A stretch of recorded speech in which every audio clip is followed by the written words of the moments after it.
Farmer চ্যানেলে তোমাদের সকলকে স্বাগত। আজকে আমরা একদমই অন্যরকম ভিডিও করতে চলেছি। আজকে যারা সাকসেস পেয়ে গেছে তাদের সাকসেসের স্টোরিটা আমরা শুনবো, কিভাবে সেই সাকসেসের পর্যায়ে গেছে সেই নিয়ে আজকের এই ভিডিও। তো যারা ডাব্লিউবিএইচএমতে অলরেডি জব পেয়েছে সেরকম একটা ক্যান্ডিডেট আমাদের সঙ্গে আজকে রয়েছে আমাদের এই মিটিংটাতে, এবং যার মাধ্যমে তার সম্পূর্ণ এক্সপিরিয়েন্সটাকে আজকে তোমাদের সামনে তুলে ধরবো। তার কি কঠিনতা ছিল রাস্তাতে, তারা কিভাবে সেই জায়গাতে পৌঁছেছে এবং তাদের কি কি স্টেপ ফলো করে তারা এই জায়গাতে এসছে, যাতে তোমরা পরবর্তীকালে যখন সেই জায়গাতে যাবে সেরকম জায়গাতে কোনো কোনো প্রবলেমের মধ্যে না পড়ো, সেরকম ভাবেই আজকের এই ভিডিওটা রেডি করার চেষ্টা করবো। এবং তোমাদের যা কিছু কোশ্চেন থাকবে তোমরা অবশ্যই কমেন্ট করবে, এবং আমরা কিছু কোশ্চেন তোমাদের যেরকম কোশ্চেন আসতে পারে সেরকম কোশ্চেনই আমরা সেই ক্যান্ডিডেটকে তুলে ধরবো এবং সেই অনুযায়ী আজকের এই ভিডিওটা সম্পূর্ণ করবো। তো আমি সৌম্যদীপ তোমাদের সামনে আজকের এই ভিডিওটা রিপ্রেজেন্ট করছি, এবং এই ফার্মার চ্যানেলের সমস্ত ভিডিও তোমাদের সামনে রিপ্রেজেন্ট করার দায়িত্বে রয়েছি। তা আজকে আমাদের সঙ্গে যিনি রয়েছেন তিনি হলেন শুভ দাস, যিনি ডাব্লিউবিএইচএমতে ক্র্যাক করেছেন। কোথায় পোস্টিং রয়েছে না আছে তার কাছে সম্পূর্ণ শুনবো। প্রথমে তাকে আমি আগে ওয়েলকাম করি। তো প্রথমে আমি ওয়েলকাম করে দিচ্ছি আমাদের শুভ দাসকে, আমাদের সঙ্গে যুক্ত হয়েছেন। এবং প্রথমে আমি তাকে একটা কোশ্চেন করবো, তোমার ইন্ট্রোডাকশন তুমি দাও, তুমি কোথা থেকে বিলং করো, কি কি করেছো তুমি, এবং তুমি কি তোমার যাবতীয় তোমার সম্বন্ধে কিছুটা বলো, যাতে আমাদের এই দর্শক বন্ধু যারা রয়েছে ফার্মাসিস্ট বন্ধুরা তাদের একটু বুঝতে সুবিধা হয়। গুড ইভিনিং সবাইকে, বিশেষ করে ফার্মা ওয়ারিয়ার সব মেম্বারকে। তো আমি 2024 সালে ইয়ে পাস বিফার্ম পাস করেছি। তারপরে এমনিতে টাটা মেডিকেলে জব করছিলাম ফার্স্টে। তো এই রিক্রুটমেন্ট বেরালো ওয়েস্ট বেঙ্গল হেলথ রিক্রুটমেন্ট বোর্ডে 2025-এ। তারপরে এইখানে রিক্রুটমেন্টে ফার্মা ওয়ারিয়ার্স আমাকে প্রচুর পরিমাণে সাহায্য করেছে এই যে এই জবটা পেতে। তো প্রথম থেকেই পাস করার পর থেকেই আমি এদের গাইডেন্সে ভালো করে পড়াশোনা করছিলাম, চেষ্টা করছিলাম যাতে একবারে করা যায়। তো লাস্টে কোয়ালিফাই করেছি আমি 2025-এর এই লাস্ট রিক্রুটমেন্টে। তো এখন বর্তমানে আমার মালদা চাঁচল সুপার স্পেশালিটি হসপিটালে পোস্টিং হয়েছে। তো আমি জয়েন করেছি। আচ্ছা, তুমি তুমি বর্তমানে তাহলে মালদাতে চাঁচলে পোস্টিং রয়েছে সুপার স্পেশালিটি হসপিটাল, তাই তো? একদমই। হ্যাঁ, আচ্ছা আচ্ছা। হ্যাঁ, তো হ্যাঁ। তুমি তো সেখানে জয়েনিং প্রসিডিওর তোমাদের কি ছিল, মানে মানে অনেকেরই একটা বিশাল বড় কোশ্চেন থাকে যে তাদের জয়েনিং প্রসিডিওর সম্বন্ধে, তাদের কিভাবে তাদের জয়েনিংটা হয়, বা এই যে লিস্টটা বেরালো, প্যানেল লিস্টটা হ্যাঁ, বেরানোর পরে কিভাবে তারা জয়েনিং করবে। হ্যাঁ, ফার্স্ট অফ অল তোমাকে পরীক্ষার রুল অনুযায়ী প্রথমে সিবিটি পাস করতে হয়। তারপরে যারা সিবিটি পাস করে তার মধ্যে ইন্টারভিউর জন্য ডাক হবে, এবং ইন্টারভিউ যারা পাস করবে, ইন্টারভিউ পাস করার পরে ফাইনাল প্যানেল আউট হওয়ার পরে এবার পোস্টিং অর্ডার আসে, পোস্টিং অর্ডার আসবে। দিয়ে পোস্টিং অর্ডার আসার পরে জয়নিং এর ডেট দেয় যে তো 21 দিনের মধ্যে জয়েন করতে হবে, যেরকম আমাদের বর্তমানে রেকর্ড অর্ডার ছিল যে 21 দিনের মধ্যে জয়েন করতে হবে। তো সেই মতন যা যা ডকুমেন্টস মানে অর্ডারে থাকে ডকুমেন্টস গুলো নিয়ে সিএমওএইচ অফিস রিপোর্ট করতে হয়। যাদের যেখানে পোস্টিং হবে সেই জেলার সিএমওএইচ অফিসে রিপোর্ট করতে হবে। এবার তারপরে ভেরিফাই হবে, ভেরিফাই হওয়ার পরে ওখান থেকে সিএমওএইচ থেকেই সব অর্ডার পরপর বলে দেয় ওটা পরপর কি রুলস ফলো করতে হবে। যে আমার যেরকম মালদাতে হয়েছিল, মালদা সিএমওইচ আমাকে রিপোর্ট করতে হয়েছে। প্রথম দিন ভেরিফিকেশন হয়েছে, যা যা যা যা ডকুমেন্টস লেগেছে তার ডকুমেন্টস গুলো সব অরিজিনাল, সঙ্গে জেরক্স। ওখানে সিএমওইচ অফিসে প্রথমে ভেরিফাই হবে, ভেরিফাই হয়ে গেলে তোমার জয়নিং প্রসেস কমপ্লিট হবে। দেন সিএমওইচ অফিস থেকেই বলে দেয়, বিভিন্ন জেলার সিএমওইচ অফিসে আলাদা আলাদা রুলস থাকে। তো মালদা থেকে বলা হয়েছিল যে মালদা মেডিকেল কলেজ থেকে মেডিকেল টেস্ট প্রথমে করাতে হবে। তো রীতিমতন 2 দিন সময় দেওয়া হয়েছিল যে 2 দিনের মধ্যে করাতে হবে। তো সিএমওইচ ওখান থেকে দিয়ে দেয়, স্লিপ দিয়ে দেয়। স্লিপ দিলে আমরা মালদা মেডিকেল কলেজ থেকে রীতিমতো 2 দিনে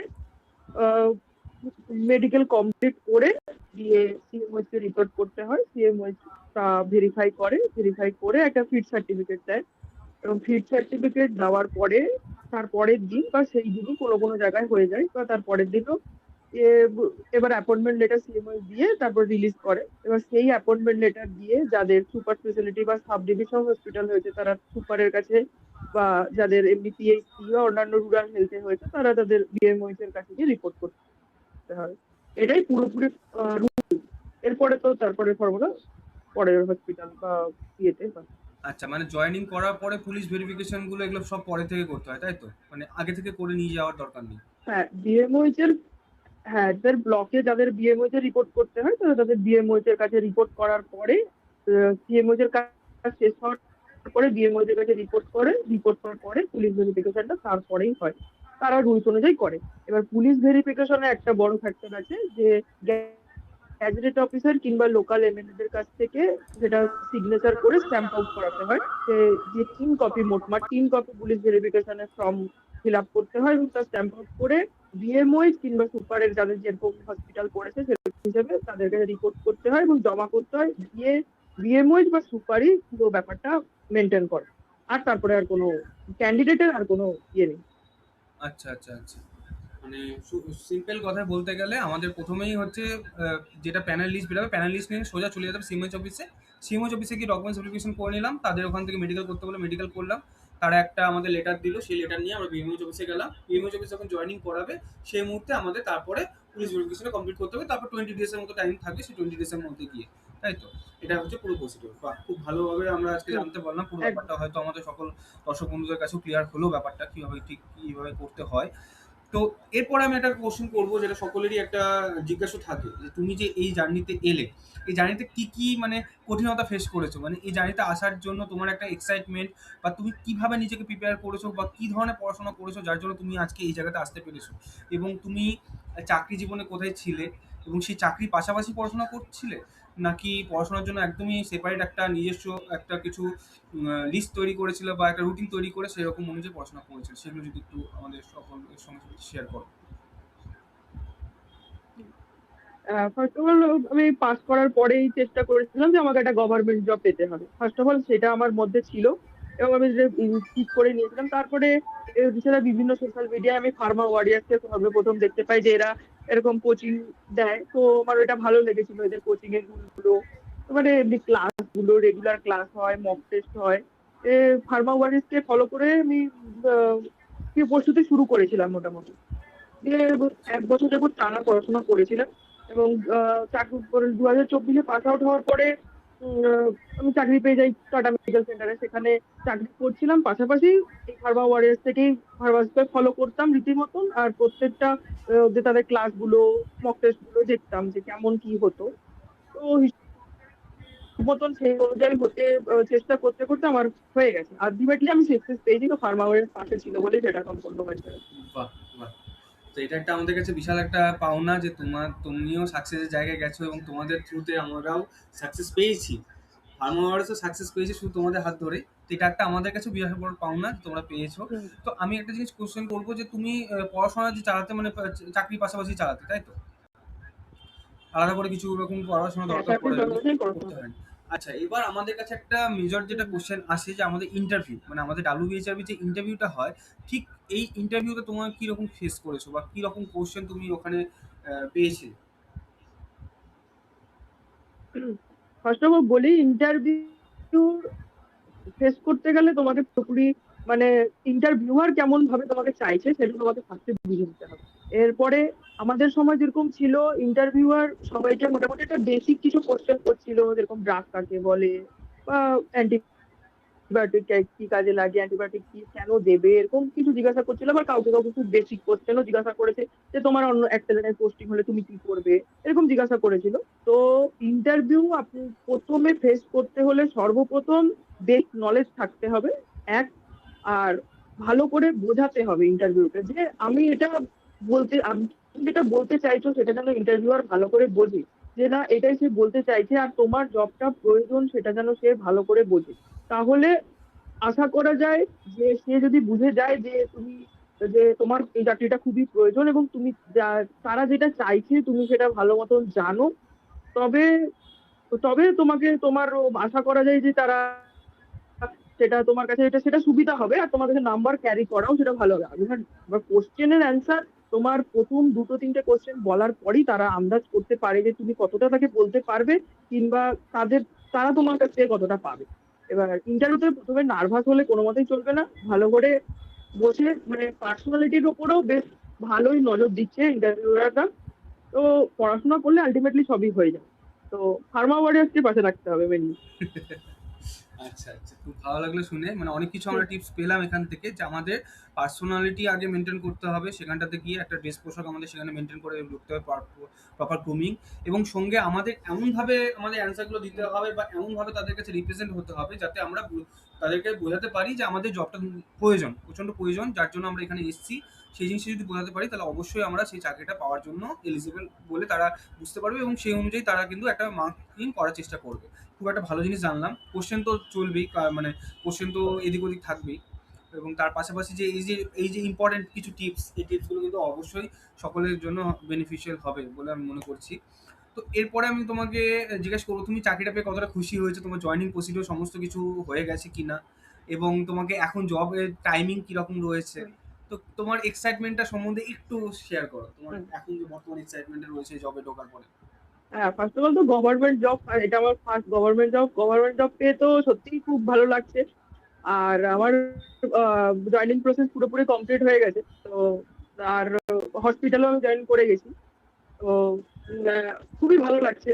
আর কি বলবো, মানে চেষ্টা করলে আপনি যেখানেই, মানে যেই চেষ্টা হোক, সে শুধুমাত্র WBHRB নয়, RRB, এমনি এ যা যা হোক, নিজের একটা টার্গেট থাকতে হবে যে আমাকে পেতে হবে, সরকারি চাকরি পেতে হবে, তাহলে ঠিক হয়ে যাবে। যে কোনো করে হোক চেষ্টা করলে, আর রীতিমতো নিয়ম অনুযায়ী পড়াশোনা করলে, কনসিস্টেন্সিটা মেনটেন করলে ঠিক পড়াশোনা হবে, হয়ে যাবে তাই। বাহ, ভেরি গুড। মানে তুমি এটাই বলতে চাইলে, যদি মনে ইচ্ছা থাকে তাহলে স্বপ্ন পূর্ণ হবেই, একদিন না একদিন হবেই, টাইম লাগতে পারে কিন্তু স্বপ্ন একদিন না একদিন পূর্ণ হবেই, শুধু ইচ্ছাটা ধরে হ্যাঁ, রাখতে হবে নিজের মধ্যে, হ্যাঁ আমি পারবো। একদম একদম। একদম। তো যাক, খুব ভালো লাগলো শুনে হ্যাঁ, তোমার সঙ্গে। তোমার এই পার্সোনাল এক্সপিরিয়েন্সগুলো সকলের হয়তো শুনে ভালো লেগেছে। কেউ যদি কিছু কোশ্চেন করতে চায় অবশ্যই তোমরা কোশ্চেন করতে পারো ভিডিওতে, কমেন্ট বক্সে, সেই অনুযায়ী তোমাদের দাদা আবার দেবে, তোমাদের সেই অনুযায়ী অ্যান্সার করে দেবে, এবং সেই অনুযায়ী তোমাদের কিছু জানার থাকলে সেটাও তোমরা বলতে পারো। তো আশা করি আমি তোমাদের মনে যাবতীয় যেটুকু কোশ্চেন ছিল সেটুকু আমি তার মাধ্যমে জানতে পেরেছি।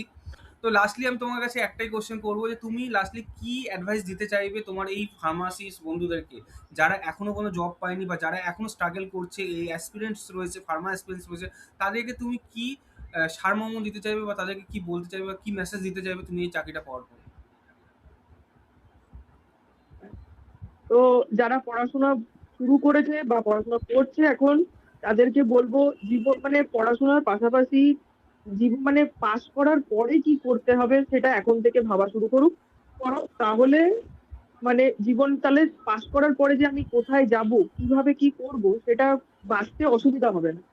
যে আমি সরকারি চাকরি করব, কিংবা কারো ইন্ডাস্ট্রিতে হট করে ফার্স্টের দিকে যেতে চাই, তো আমি ফার্স্টের দিকে ইন্ডাস্ট্রিতে যাবো, কিংবা হসপিটাল সেক্টরেই থাকবো।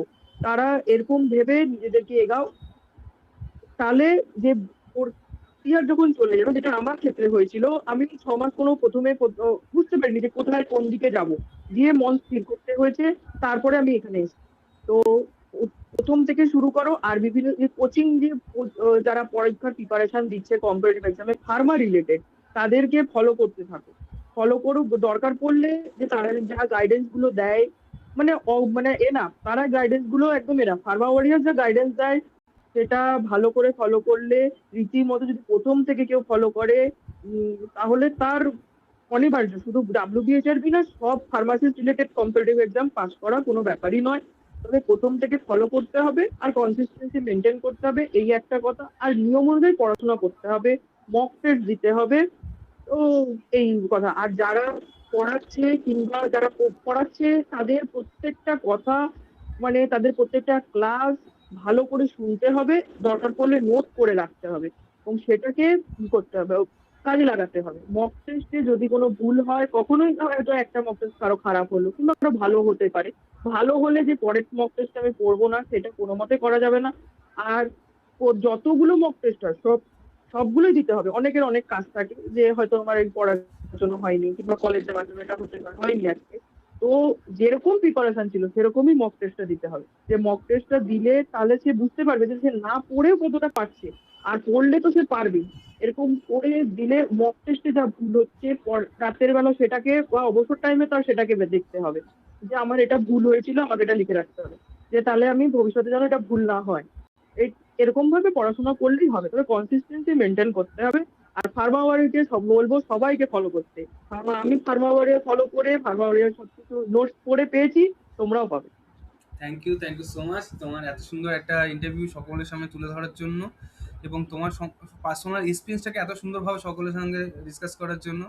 তো আমি আশা করব তুমি ফিউচারে আরও বড় জায়গায় যাও। এবার এখন ওয়েস্ট বেঙ্গল গভর্নমেন্ট জব পেয়েছো, আবার সেন্ট্রালে গভর্নমেন্ট জব পাও, এই আশা রাখবো, এবং আরও উঁচু জায়গায় যাও। তা তোমাদের মাধ্যমে আমরা ফার্মার্স যাতে আরেকটু উঁচু জায়গায় যেতে পারি এবং তোমার মাধ্যমে স্বপ্নগুলো পূর্ণ করতে পারি। একদমই খুব ভালো লাগলো। হ্যাঁ, এইভাবে থ্যাংক পাশে ইউ, থ্যাংক থাকবে। ইউ দাদা, আপনি ভালো থাকুন। হ্যাঁ, এইভাবেই পাশে থাকুন আমাদের। একদম একদম। ঠিক আছে, অসংখ্য ধন্যবাদ সকলকে। চলো, হ্যাঁ, গুড বাই, আবার দেখা হবে। Good bye.